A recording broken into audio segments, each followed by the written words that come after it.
Yesus memegangku. Oke, bagus. Ya, tidak perlu kita ragukan.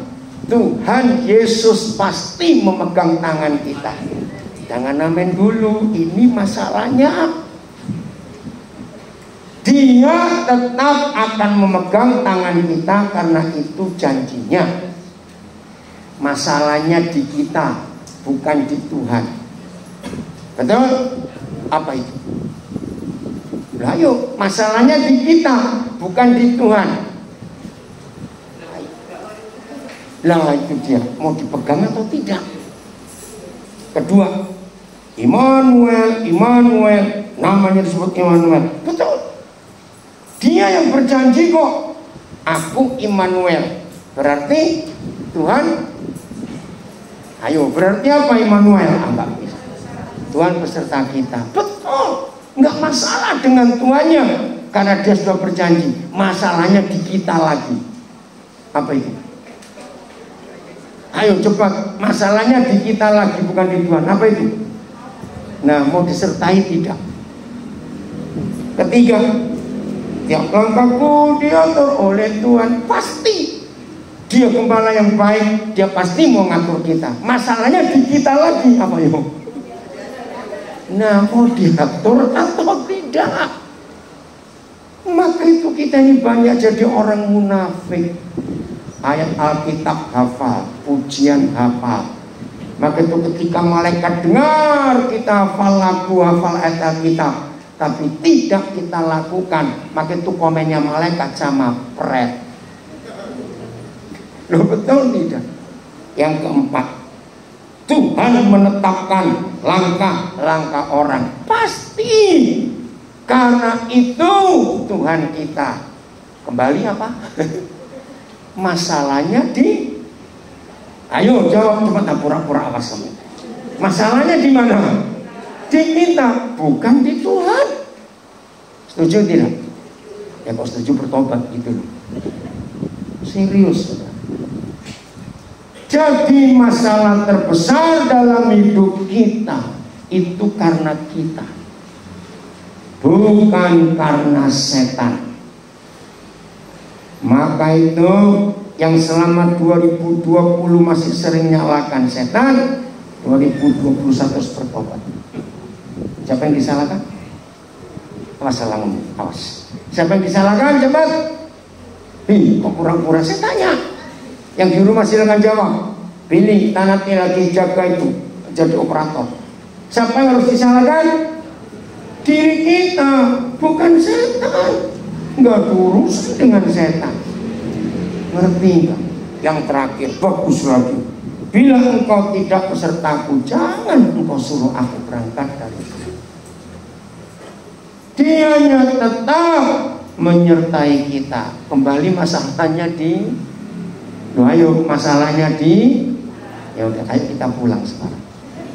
Gak usah dengar firman banyak-banyak. Bereskan hidup ini. Setuju? Loh, serius saudara? Sebut pujian apa yang saudara paling suka? Sebutkan, hafalkan ratusan pujian, hafalkan ayat-ayat Alkitab. Silakan. Semuanya betul, semuanya benar.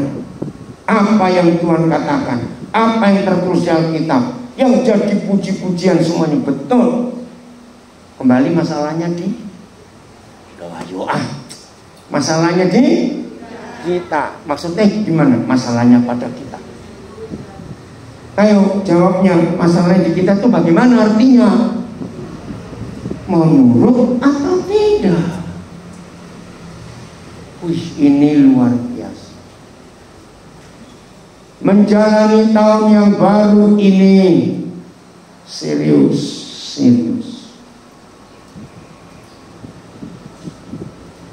Yang perlu diperbaiki, yang perlu dibaharui, yang perlu dipulihkan adalah sikap hati kita terhadap Tuhan. Banyak pengkhotbah salah khotbah. Misalnya kalau terjadi sesuatu dalam hidup, jemaat. Lalu para hamba Tuhan, gembala maaf ya, kalau di sini enggak, gembalanya luar biasa, saya tahu. Selalu pakai kata ini, dengar. Coba ya saudara periksa jam doa saudara bagaimana kira-kira ini. Itu masih kelihatan halus dan sopan. Ada lagi yang tanya, coba saudara berapa pasal sehari baca Alkitab? Coba tambahkan lagi. Sudah 20 pasal om, oh kurang. Ini masih baik juga. Ada yang tanya lagi ketika ada masalah dalam hidup kita. Saudara selama tahun lalu ibadahnya rajin atau tidak? Aduh om, maaf om, bolong-bolong. Masih baik pertanyaannya. Ada lagi yang tanya, mana saudara dulu kan aktif dalam pelayanan. Kenapa kira-kira ini saya lihat kalian gembala toh? Tanya begitu. Saya jarang lihat saudara. Aduh, minta maaf. Nah, yang paling tidak aturan dan tidak sopan, ada gembala yang tanya begini ketika jemaatnya punya masalah. Coba periksa per bulan saudara rutin atau tidak. Ini pendeta ngawur sekali. Lu serius? Saudara saya pernah ketemu.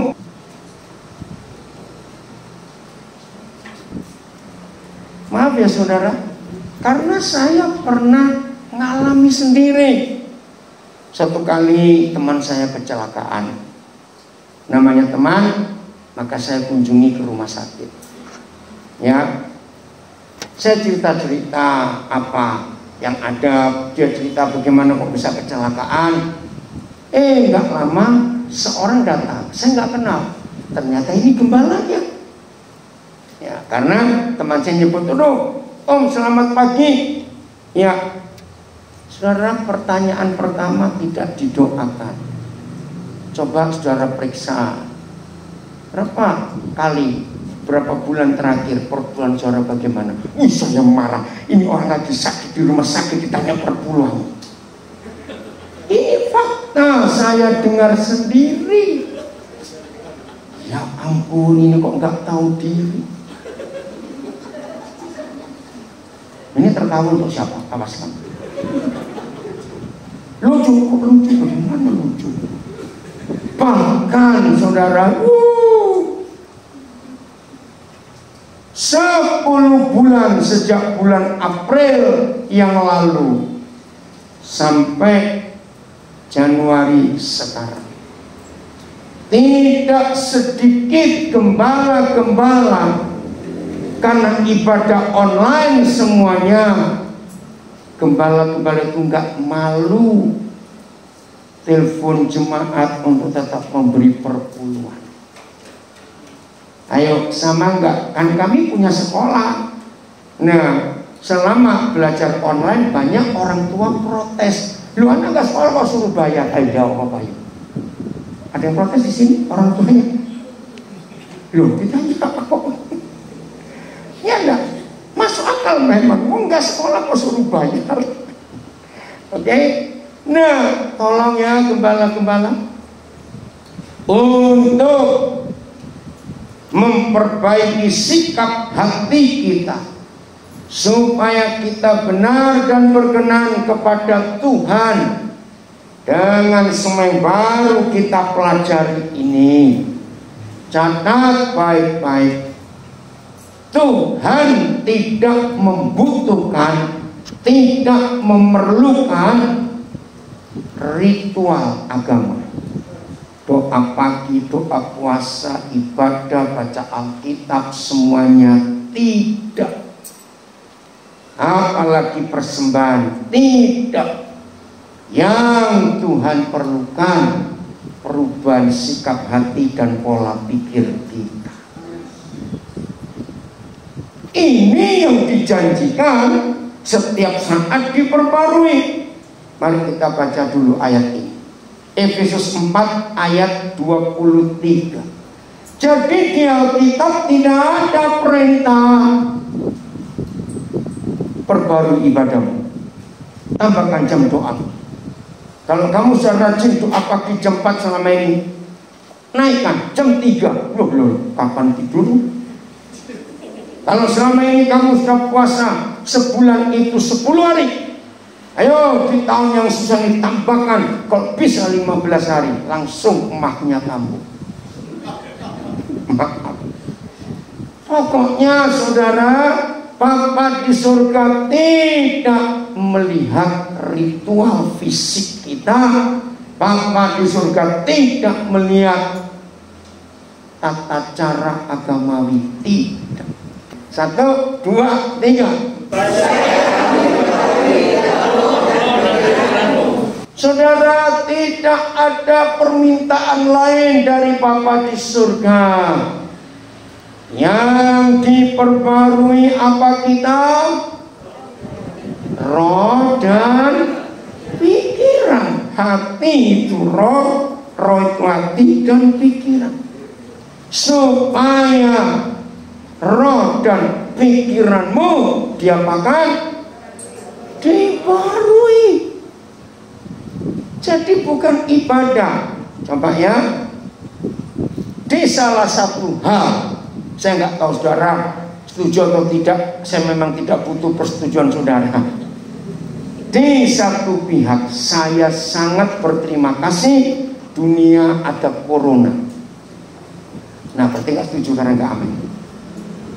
Saya ulangi, saya nggak minta saudara setuju, saya ngomong. Di satu pihak saya bersyukur dunia ada corona. Karena apa? Nah, corona ternyata sangat mempan menghancurkan kemunafikan para pendeta dan orang Kristen. Loh, cuma Kak kosong betul yang lain. Serius. Coba ya.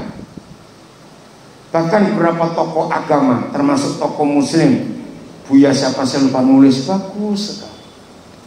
Belum pernah dalam sejarah manusia Ka'bah kosong, Vatikan sepi, Yerusalem sepi. Belum pernah terjadi, baru corona ini. Gereja-gereja kosong, masjid-masjid kosong, pura kosong, vihara kosong. Karena corona ini memaksa semua umat beragama berjumpa Tuhannya. Ini harus orang Islam, dan saya setuju. Dengan adanya COVID-19, manusia beribadah di dalam kesunyian, bertemu Tuhannya secara pribadi. Bahkan yang kita bersyukur di Papua masih gak seketat di Jawa dan beberapa kota yang lain. Gak boleh kumpul-kumpul seperti ini. Saudara, belum pernah terjadi.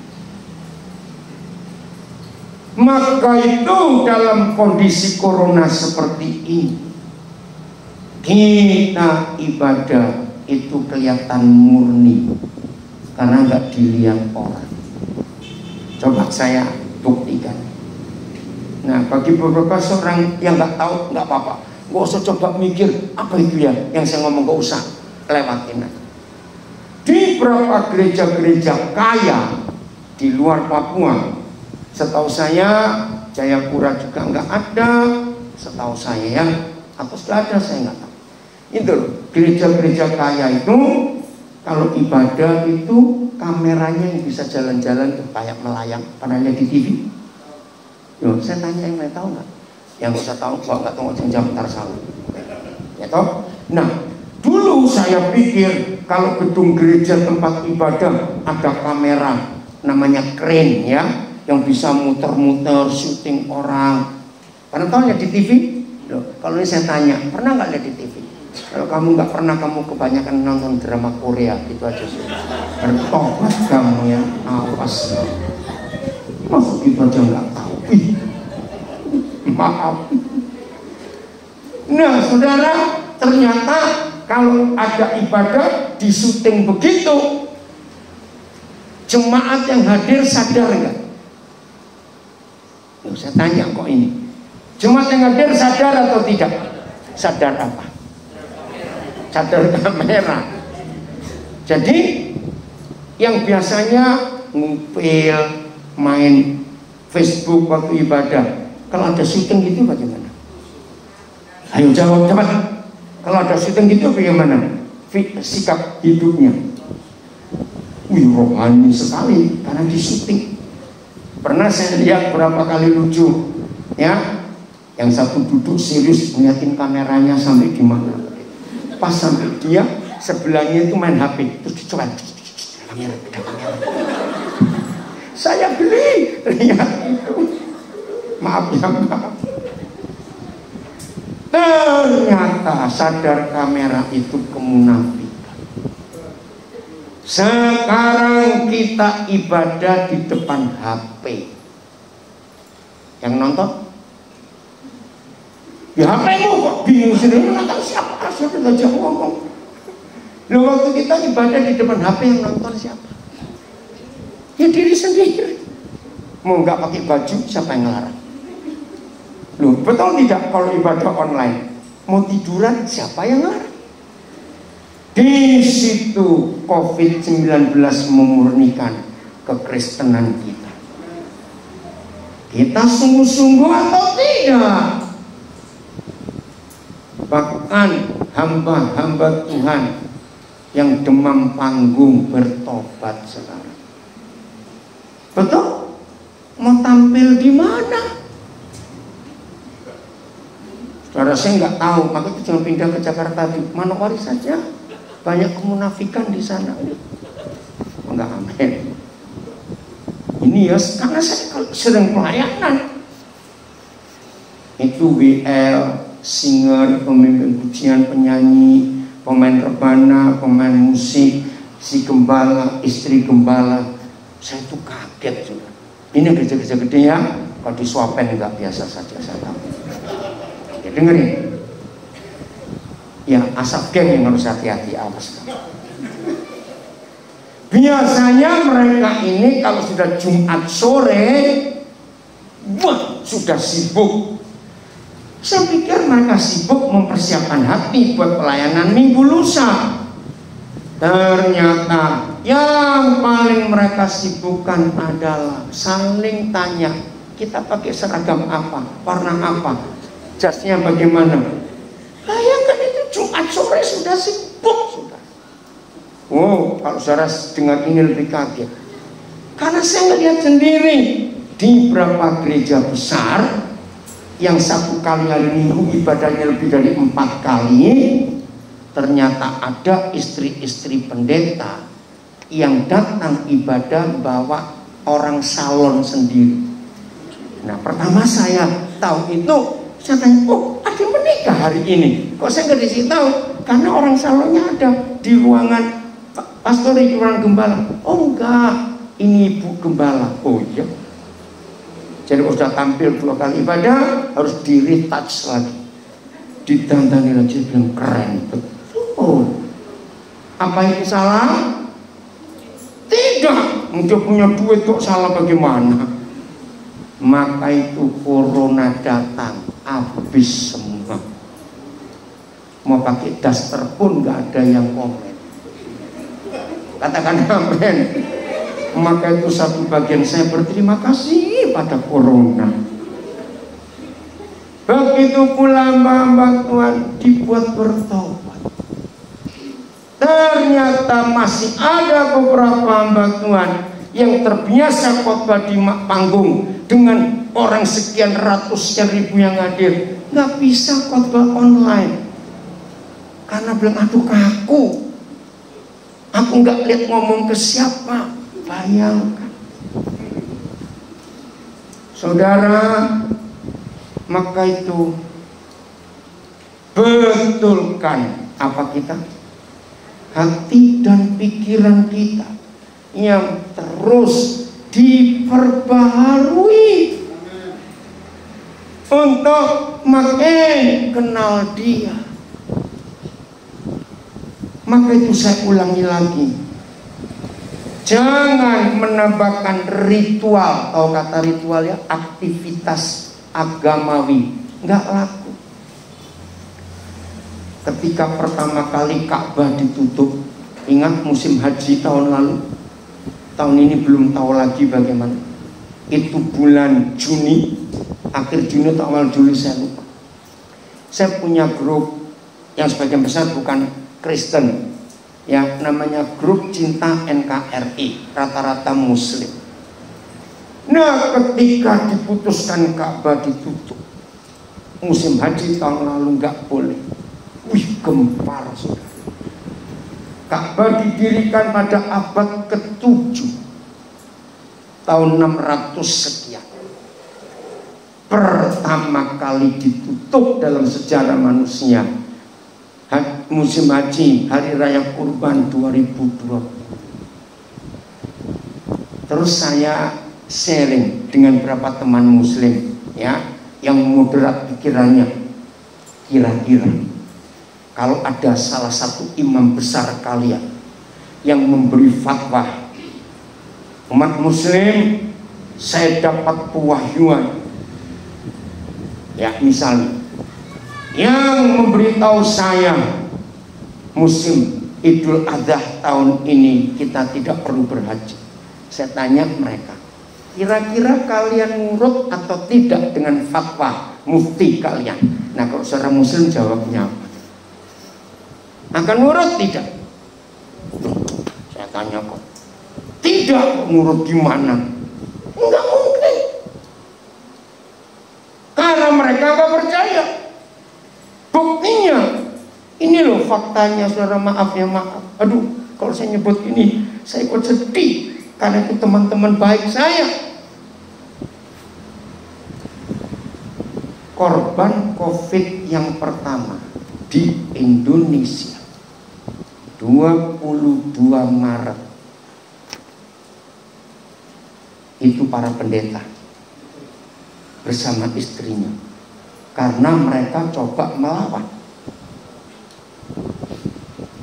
Maaf,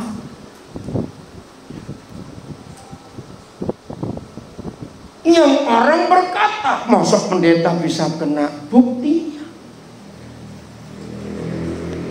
enggak puluhan, ratusan dokter dan tenaga medis yang meninggal gara-gara COVID. Betul, ini barang nggak boleh dientengkan. Jadi ketika mereka sadar kalau ada imam besar mereka mengatakan tutup, mereka nggak akan terima. Tapi begitu si COVID datang, semuanya tunduk. Maka itu awas. Dengar pertanyaan saya. Selama pandemik 10 bulan ini, faktanya kita yang mengaku murid Yesus, anak-anak Bapa di surga, tolong jawab pertanyaan saya. Kita lebih takut Tuhan atau lebih takut COVID? Ayo ngaku. Loh, saya tanya kok. Kita lebih takut atau takut COVID? Ayo jawab, jangan pura-pura. Ayo, takut atau takut COVID? Nah, itu fakta. Saudara, maka itu betul-betul COVID ini ngeri. Bukan Tuhan ciptakan, bukan Tuhan yang ciptakan. Ini setan memakai orang untuk menciptakan ini. Wih, ngeri saudara. Maka itu masa-masa seperti ini, mari kita sibukkan diri kita untuk terus memperbarui apa kita? Hati dan pikiran, supaya kita makin kenal siapa Tuhan dalam hidup ini. Mengerikan. Aduh. Kolose 3 ayat 10. Mumpung kita masih dalam suasana tahun baru juga. Kolose 3 ayat 10. Oh, ada janji dari Bapa kita yang luar biasa. Jadi ingat ya, nanti kalau nyanyi lagi, tiap langkahku diatur oleh Tuhan, nyanyinya pintar. Tapi kalau kita nyanyi saja nggak nurut, malaikat komen apa? Nah, itu jangan lupa itu, catat. Serius. Jangan cari ayatnya, nggak ada itu. Jangan, saya aja yang mikir. Udah, Kolose 3 ayat 10. Baca rame-rame. 1, 2, 3.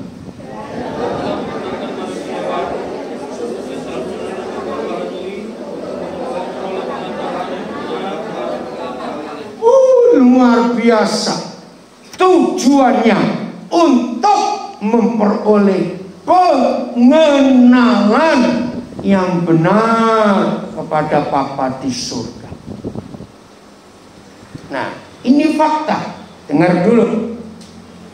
Hari-hari ini, saya ngomong kita aja, orang Kristen, nggak usah ngomong yang di luar. Hari-hari ini murid-murid Yesus, orang-orang Kristen lebih teliti, lebih meneliti firman Tuhan atau lebih meneliti corona? Ayo ngaku. Ayo jawab. Saya tanya, hari-hari ini loh, kita lebih banyak mempelajari corona atau firman Tuhan? Corona. Ayo lihat itu, jempolmu nge-share apa aja tiap hari tentang berita-berita corona.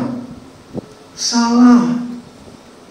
Seharusnya menurut firman ini kita harus lebih mengenal siapa. Lihat baca tadi. Mengenal siapa ya? Kolose 3:10. Untuk memperoleh pengenalan, bukan pengetahuan yang benar tentang Bapa di surga. Gambar khaliknya, khalik itu bahasa Arab, artinya pencipta.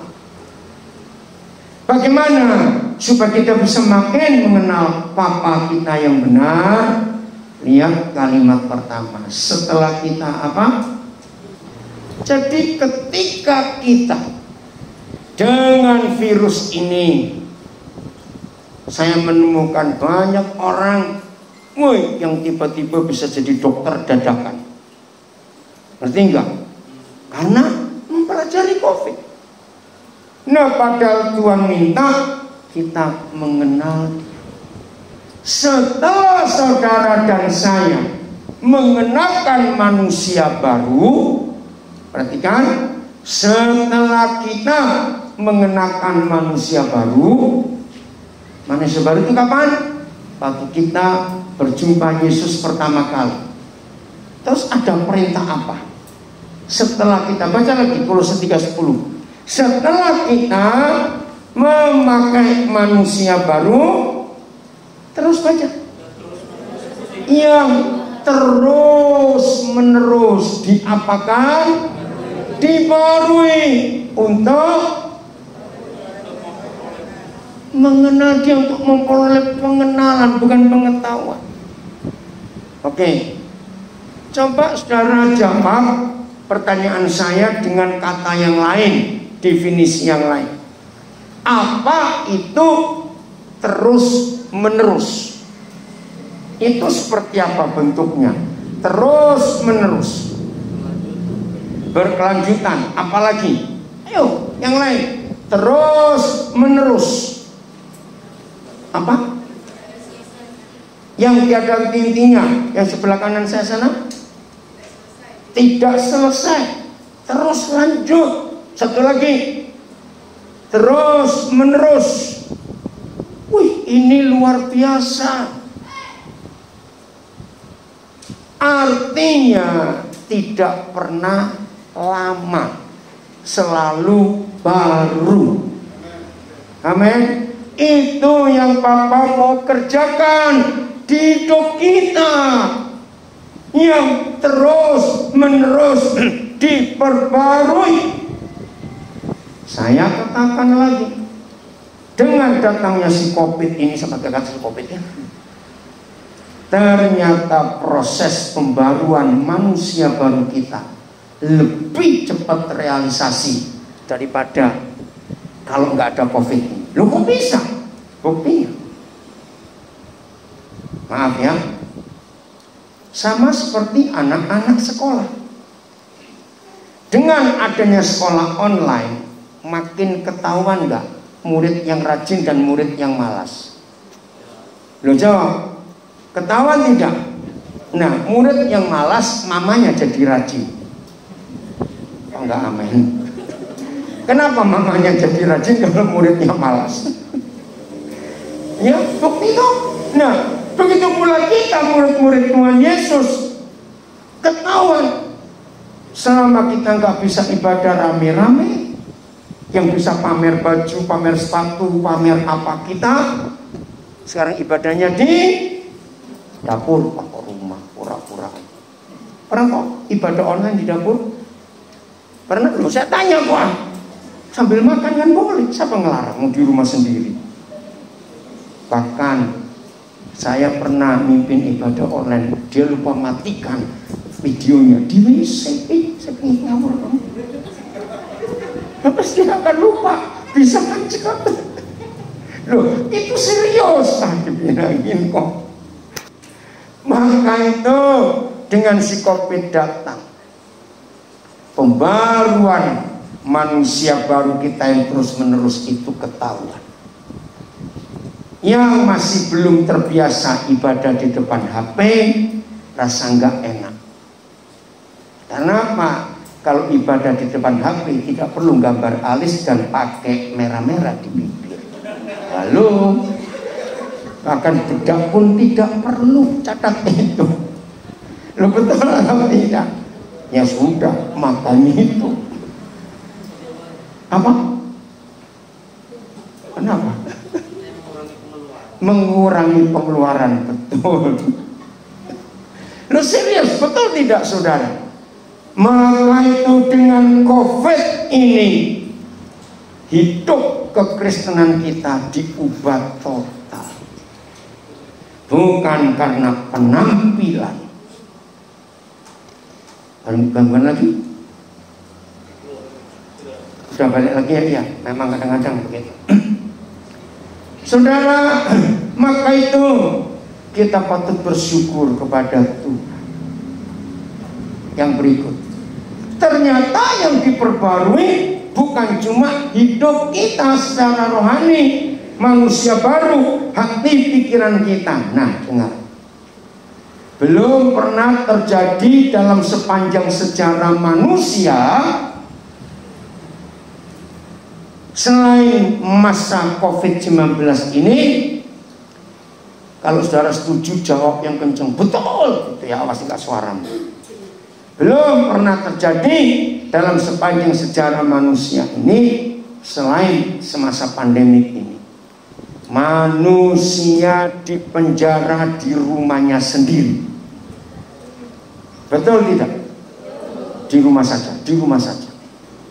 Jadi ini sejarah dalam hidup umat manusia. Kita diapakan tadi? Ayo, kita diapakan cepat? Di penjara, di LP? Enggak, di rumah sendiri. Betul? Nah, apa yang diperbarui? Begitu pula semua kita yang sudah menikah. Tahun 2020, entah tahun ini bagaimana, kita tunggu saja. Tapi 2020, semua suami istri di dunia untuk pertama kali paling lama tinggal serumah berdua. Jawab betul atau tidak? Yang belum menikah katakan merdeka. Lu serius? Kenapa saya katakan merdeka? Karena ini loh, ternyata selama 2020 dari bulan April sampai Desember, ngeri, tidak sedikit perceraian dalam rumah tangga selama COVID ini. Karena suami istri baru mengenal betul siapa istrinya, siapa suaminya. Karena tiap hari serumah. Apalagi rumahnya kecil, tipe 21, situ ketemu, sini ketemu. Kalau rumah besar enak, kalau satu di halaman, satu di dapur, satu masuk orang tamu, satu masuk kamar, terus begitu. Nah, kalau rumahnya kecil, saudara serius, menyedihkan. ternyata perceraian nggak sedikit selama COVID ini. Karena suami istri langsung kenal siapa pasangannya yang selama ini nggak pernah tahu. Ngerti nggak maksud ini, saudara? Maka itu, bagaimana pembaruan dalam hidup kita? Jadi bukan cuma hidup kekristenan kita yang diperbarui terus-menerus, ternyata hidup pernikahan, hidup suami istri yang juga terus-menerus diperbarui. Katakan amin. Dengan tinggal serumah. Nah, sampaikan ya kepada semua yang sudah menikah dan teman-teman kita yang sudah berkeluarga, untuk menghadapi kebosanan hidup pernikahan, karena hampir tiap hari suami istri serumah terus karena kerja pun di rumah. Tolong catat, Papa di surga memberi kita satu cara yang tiap saat, bukan cuma tiap hari, kita lakukan berdua. Catat, apa yang Papa beri kepada semua pernikahan di masa yang paling aneh dan paling sulit ini, karena semua dikerjakan di rumah, yaitu saling mengampuni. Saudara, ini senjata yang paling ampuh. Mengapa bukan yang lain yang Papa sediakan buat kita, yaitu kecuali saling mengampuni? Karena tiap saat suami bisa jengkelkan istri, tidak? Jawab, bisa tidak?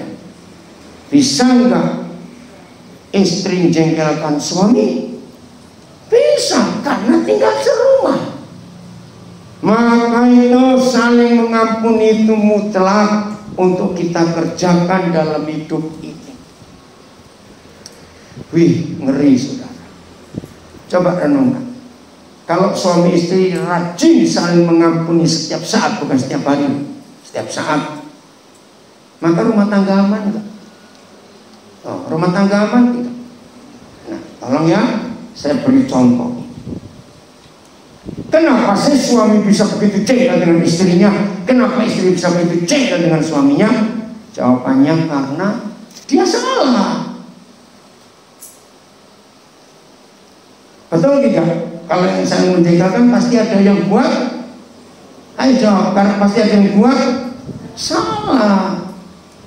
Nah, kalau suami yang dijengkelkan oleh istri atau istri dijengkelkan suami, lalu dua orang kita ini terus saling mengampuni, kira-kira rumah tangga aman?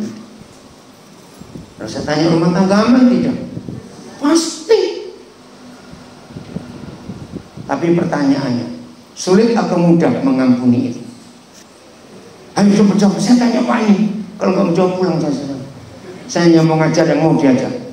Saya tanya, sulit atau mudah mengampuni itu? Loh kok cepat jawab? Sulit, cuma jawab dia atau tidak lah saudara. Sulit atau mudah untuk mengampuni itu? Loh kok suaranya bergumam? Sulit atau mudah? Cepat jawab. Apa? Nggak dengar. Sulit atau mudah? Cepat jawab. Jawablah saudara, jangan takut salah. Sulit atau mudah? Saudara bisa bahasa Indonesia nggak sih? Ini ditanya, saya tanya serius ini. Sulit atau mudah untuk mengampuni? Nggak dengar. Jawab lagi, sulit atau mudah untuk mengampuni? Nah, bertobat kita yang bilang sulit. Mengampuni itu mudah. Katakan amin dulu, ini saya terangkan. Kalau kita mempelajari dua hal ini, dengar, saling mengampuni itu mudah kalau kita melakukan dua hal ini. Nggak usah melibatkan Tuhan terlalu jauh. Begini, ada nggak manusia yang selama hidup nggak pernah buat salah? Ditanya ini jawab loh saudara. Saya ini kayak ngomong dengan orang tuli aja sih. Ulangi. Ada tidak manusia selama hidup benar terus? Betul? Yakin? Sungguh? Nah, ini masalah. Jadi kemarin-kemarin kita pernah salah tidak? Enak aja, sering pernah. Ngawur kamu jawab. Loh, betul tidak? Kalau pernah itu sesekali, ini sering. Betul? Hari ini bisa buat salah lagi tidak? Salah, pasti. Gitu loh jawabannya yang kuat lah. Apa jawabannya hari ini bisa buat salah lagi? Pasti. Besok-besok akan salah lagi? Pasti. Betul? Nah, ini yang jawab sulit tadi. Engkau lupa kalau dirimu selalu buat salah. Karena saudara lupa kalau hidupmu sering buat salah, pernah buat salah, akan selalu salah. Nah, hal kedua, apa yang patut disebut pada seseorang yang sadar sering buat salah, bisa buat salah, dan pasti akan salah lagi, lalu dia menyalahkan orang yang di sampingnya ketika orang ini buat salah. Pilih satu di antara dua kata. Orang ini pantas disebut kejam atau biadab. Ayo jawab, kejam atau biadab? Lu serius tanya? Biadab. Kenapa? Karena kalau diri kita, apa tadi ulangi? Kalau diri kita sering buat salah, maka kalau ada orang di samping kita, itulah suami atau istri kita, atau ada orang di sekitar kita, itu bisa tetangga, bisa teman, bisa sahabat, bisa saudara yang buat salah, seharusnya kita ngapain? Jangan kalau ampuni terlalu rohani, tertawa. Bukan tertawakan dia loh, malah marah. Mentertawakan diri sendiri. Kenapa harus tertawa? Ayo yang suka marah ini bertobat tadi. Nah, kenapa kita tertawa? Karena kita sadar, ternyata kita dua ini sama ya. Kok enggak amin? Kok baru sadar? Loh, betul tidak? Ternyata kita dua ini sama. Begitu sadar sama, pasti tertawa. Begitu tertawa, ayo makan yuk, gitu. Nggak amin, ini berarti suka berkelahi di rumah. Loh, betul tidak, saudara? Untuk apa kita ribut-ribut? Untuk apa kita mempermasalahkan orang yang bersalah? Kita saja sering salah. Ini hukum yang luar biasa. Saya tanya, kalau ini terjadi, anak-anak di asrama kalian yang sering kehilangan sabun, sering nggak kalian di asrama? Sabunku mana? Sabunku mana? Sering tidak? Ya, jangan ribut ini ribut itu. Saling menyadari, aku juga sering buat salah.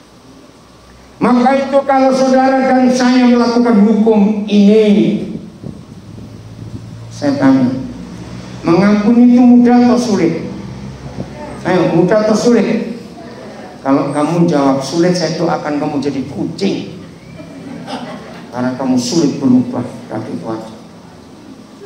Loh, kenapa kok jadi kucing? Karena kucing itu sering berkelahi tapi sering kumpul juga. Amin. Maka itu lebih baik kita jadi kucing, jangan jadi orang. Ngerti maksud ini? Saudara perhatikan, ini hal yang luar biasa. Jadi kalau suami istri seperti itu saling mengampuni tiap hari, saling menerima dengan menyadari bahwa dirinya sering buat salah, rumah tangga jadi seperti surga tidak? Wow, luar biasa. Nah sekarang, siapa tahu definisi biadab itu apa? Saya cari saudara tulisan apa yang paling cocok. Waktu saya tahu saya kaget sendiri. Ternyata ini definisi biadab, bajingan tingkat tinggi. Nah kira-kira di ruangan ini dan yang dengar di rumah banyak nggak orang biadab? Jawab. Bertobat. Serius. Maka yang suka marah-marah, stop.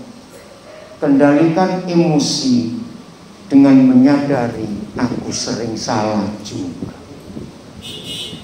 Maka kita nggak boleh menuntut orang lain untuk salah.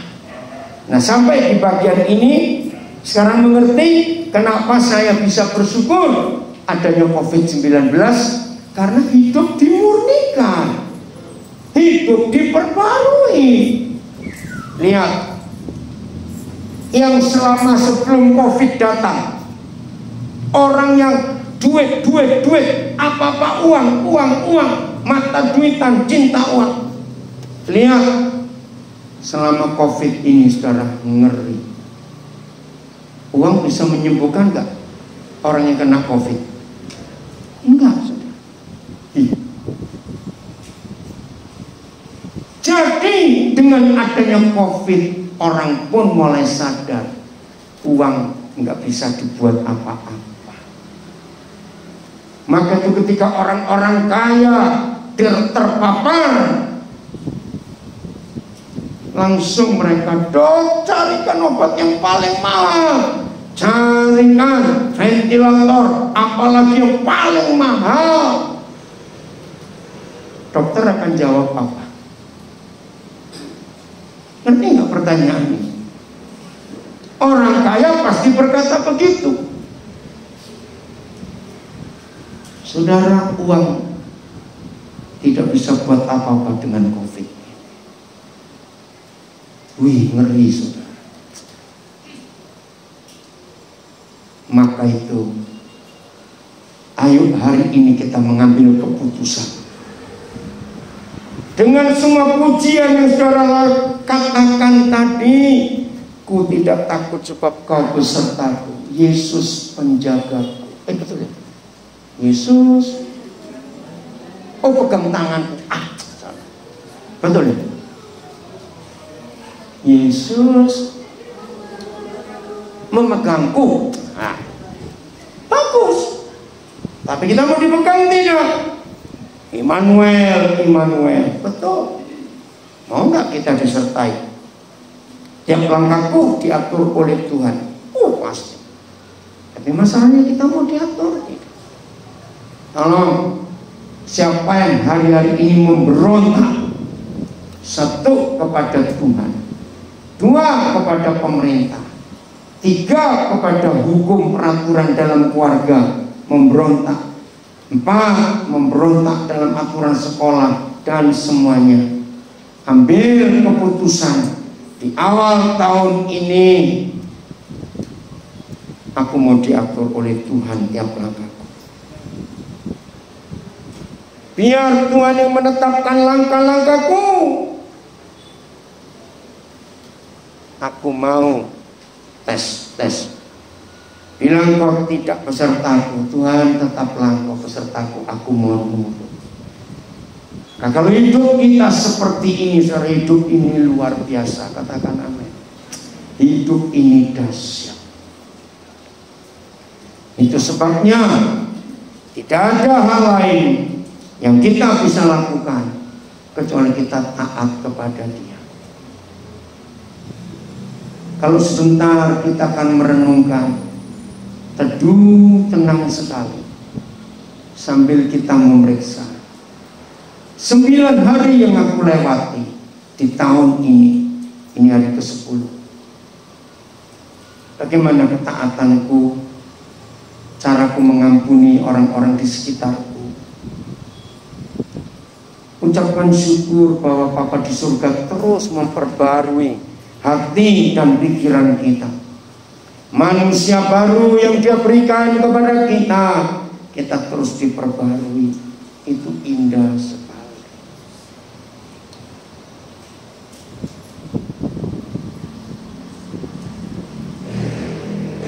renungkan. Nanti waktu saya minta pemusik, penyanyi semuanya maju, saya minta saudara tidak hanya nyanyi ya, tapi sadari apa yang keluar dari mulut kita sudah kita lakukan atau belum. Lagi sekali Tuhan hanya perlu ketaatan kita. Maka percayalah kalau sepanjang tahun ini kita selalu mentaati Tuhan, hidup ini pasti aman. Katakan aman. Pasti aman, pasti aman.